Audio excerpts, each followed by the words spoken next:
बिस्मिल्लाहिर्रहमानिर्रहीम। अस्सलाम वालेकुम। प्रिंसिपल ऑफ कॉमर्स की लेक्चर सीरीज में आज हम स्टार्ट करने वाले हैं unit 3 which is types of ownership and sole proprietorship यानी कारोबारी मिल्कियत की कितनी इकसाम होती है। इसके अलावा इसी यूनिट के अंदर हम शख्सी कारोबार को बहुत डिटेल में डिस्कस करेंगे।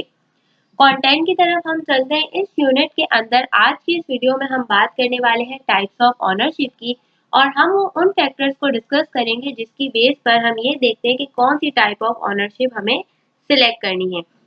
इसके अलावा बाकी सेपरेट यूनिट के अंदर हम डेफिनेशन को डिस्कस करेंगे, हम एडवांटेजेस और डिसएडवांटेज के ऊपर बात करेंगे और साथ ही हम इसी यूनिट के अंदर हम ये भी देखेंगे कि पाकिस्तान में सोल प्रोप्राइटरशिप क्यों इतना कॉमन है और इन द एंड हम पास्ट पेपर का एनालिसिस करेंगे। तो चलिए आज के टॉपिक की तरफ चलते हैं जो कि है types of ownership. Types of ownership को हम एक एनिमेटेड स्टोरी से समझते हैं। मीट मिस्टर जैन जो कि 9 to 5 जॉब करते थे। एक दिन उन्होंने सोचा क्यों ना उन्हें अपना एक छोटा सा बिजनेस स्टार्ट करना चाहिए। अब चूंकि वो अकेले अपने बिजनेस को रन करना चाह रहे थे, लिहाजा इस टाइप की ओनरशिप कहलाती है सोल प्रोप्राइटरशिप, जिसमें एक शख्स अकेला अपने बिजनेस को रन कर रहा है। लिहाजा उन्होंने अपना एक छोटा सा स्टोर ओपन कर लिया। अब जैसे जैसे स्टोर ग्रो करने लगा, स्टोर में रेवेन्यू उन्हें ज्यादा होने लगा, तो सून उन्हें इस बात का रियलाइज हुआ कि अब वो अकेले बिजनेस की सारी एक्टिविटीज को हैंडल नहीं कर सकते और उन्हें एक ऐसे पार्टनर की जरूरत है जिसके साथ मिलकर वो मजीद आगे बिजनेस को ग्रो कर सके। लिहाजा उन्होंने अपने फ्रेंड के साथ मिलकर पार्टनरशिप कर ली। पार्टनरशिप का एक बेनिफिट ये हुआ कि दोनों ने बिजनेस की एक्टिविटीज को डिस्ट्रीब्यूट कर लिया। अब जब बिजनेस के अंदर काम ग्रो करने लगा और बहुत ज्यादा लोग बिजनेस में इंटरेस्ट लेने लगे और बहुत ज्यादा लोग इन दोनों के बिजनेस में इन्वेस्टमेंट करना चाह रहे थे, लिहाजा उन्होंने अपनी पार्टनरशिप को कंपनी में कन्वर्ट कर दिया। यहाँ पर कंपनी एक और टाइप की ओनरशिप है। इससे पहले हमने सोल प्रोप्राइटरशिप देखा, पार्टनरशिप देखा और फिर हमने कंपनी देखी। तीनों के अंदर क्या डिफरेंस है ये हमारे पास सेपरेट यूनिट के अंदर हम डिस्कस करेंगे। फिर हम बात करते हैं कोऑपरेटिव सोसाइटी की। कोऑपरेटिव सोसाइटी क्या है?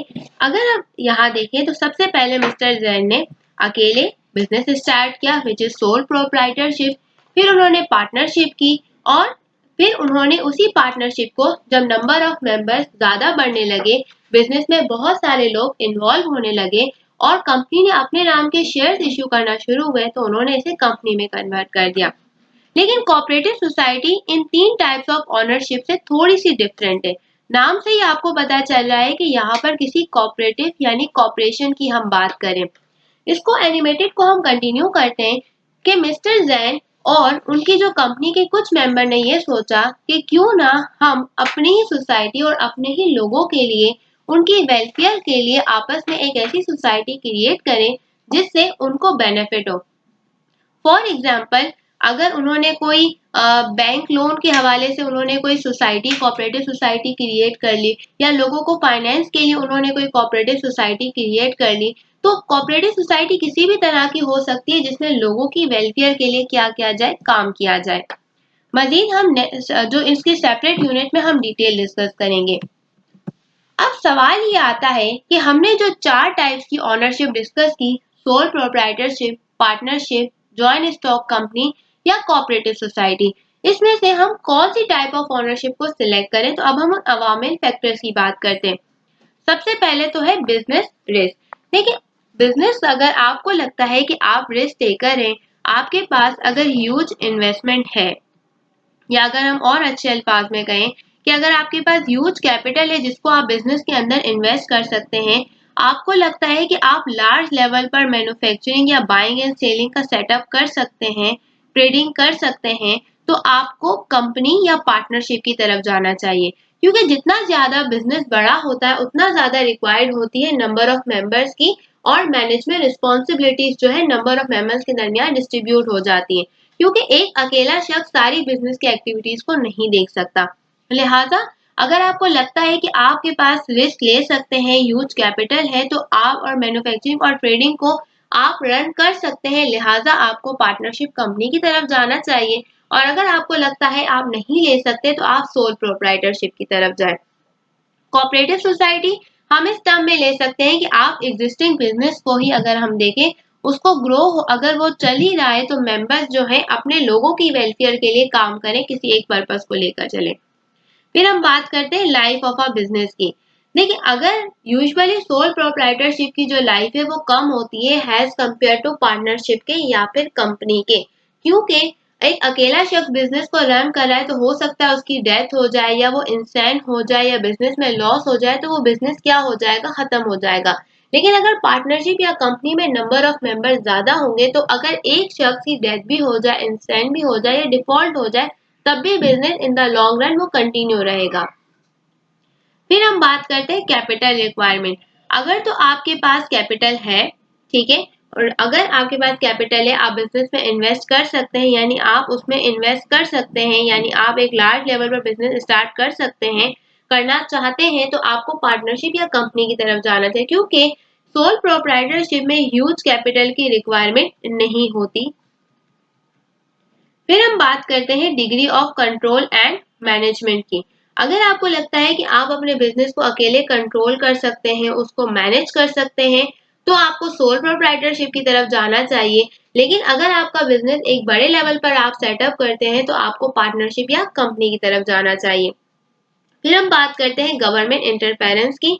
देखिए, सोल प्रोप्राइटरशिप में गवर्नमेंट इंटरफेरेंस बहुत कम होती है। यूजुअली इसमें अगर देखा जाए तो गवर्नमेंट इंटरफेरेंस की जो पॉलिसीज है, जो कंपनी से रिलेटेड है या पार्टनरशिप एग्रीमेंट से रिलेटेड है, वो ज्यादा है has compare to sole proprietorship के। पॉलिसीज है, रूल्स है या लॉज है। अगर आपको चाहते हैं कि आपके बिजनेस के अंदर गवर्नमेंट इंटरफेरेंस इतनी ना हो तो आप सोल प्रोप्राइटरशिप की तरफ जाएं। और अगर आपको लगता है कि आप गवर्नमेंट इंटरफेरेंस को हैंडल कर सकते हैं, आप पॉलिसीज, आप जो प्रोडक्ट मैन्युफैक्चर कर रहे हैं या आप जो बिजनेस कर रहे हैं वो गवर्नमेंट की पॉलिसी और रूल्स एंड रेगुलेशंस को फॉलो कर रहा है, तो आपको पार्टनरशिप या कंपनी की तरफ जाना चाहिए। फिर हम बात करते हैं tax payment and organization expenses. देखिए, लार्ज सेटअप पर डेफिनेटली आपके ऊपर बहुत सारे टैक्स इम्पोज किए जाएंगे। सोल प्रोप्राइटरशिप में यूजुअली सिर्फ एक शख्स की इनकम पर टैक्स लगता है। लेकिन अगर हम बात करें पार्टनरशिप या कंपनी की तो वहां पर हमारे पास कंपनी ने जितना प्रॉफिट अर्न किया होता है उस पर टैक्स लगता है। इसके अलावा हो सकता है कंपनी जो है आपसे प्रॉपर्टी टैक्स भी वसूल करे। हो सकता है कि अगर आप मैन्युफैक्चरिंग कर रहे हैं या कोई चीज सेल कर रहे हैं तो गवर्नमेंट आपसे सेल्स टैक्स भी ले सकती है। ठीक है, तो ये बहुत सारे टैक्स पेमेंट है, या इसके अलावा ऑर्गेनाइजेशन के फैक्ट्री का रेंट है, यूटिलिटी एक्सपेंस है। अगर आपको लगता है कि लार्ज लेवल पर आपके पास इतना कैपिटल है, इतनी इन्वेस्टमेंट है कि आप इन तमाम एक्सपेंसेस को बेयर कर सकते हैं और साथ में अपनी कॉस्ट भी आप कवर कर सकते हैं और लार्ज सेटअप पर स्टार्ट ले सकते हैं, तो पार्टनरशिप या कंपनी की तरफ जाना चाहिए। और अगर आपको लगता है कि आप इन तमाम चीजों को एक साथ हैंडल अभी नहीं कर सकते और अकेले अपने बिजनेस को देखना चाहते हैं, तो आपको सोल प्रोप्राइटरशिप की तरफ जाना चाहिए। तो ये तो कुछ फैक्टर्स थे। तो यूजुअली टाइप्स ऑफ ओनरशिप पे हम सोल प्रोप्राइटरशिप, पार्टनरशिप और कंपनी को बहुत ज्यादा डिस्कस करते हैं।